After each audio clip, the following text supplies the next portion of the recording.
Geceler sessiz, küçələr boşdur.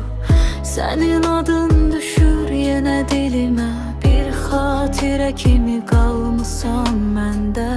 Ürəyim danışır sənin yerinə. Sən gedəndən sonra dəyişdi dünya. Rənglər belə solğun görünür mələ. Bir gülüşün bəs edər inan. Qaranlıq gecəni çevirmə səhərə.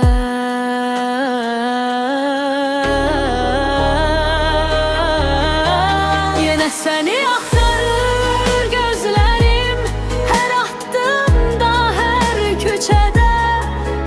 Ürəyim deyir tək bir söz, sənsiz olmaz bu həyatda.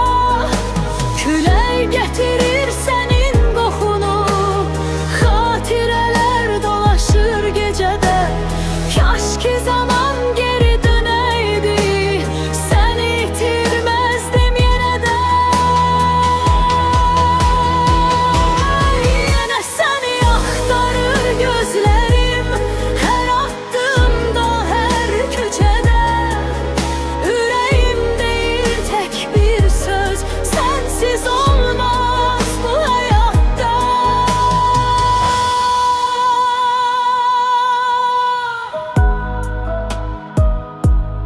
Ürəyimdə bir ad var, silinməyən iz kimi. Nə qədər uzaqda olsan da, sevəcəyəm səni.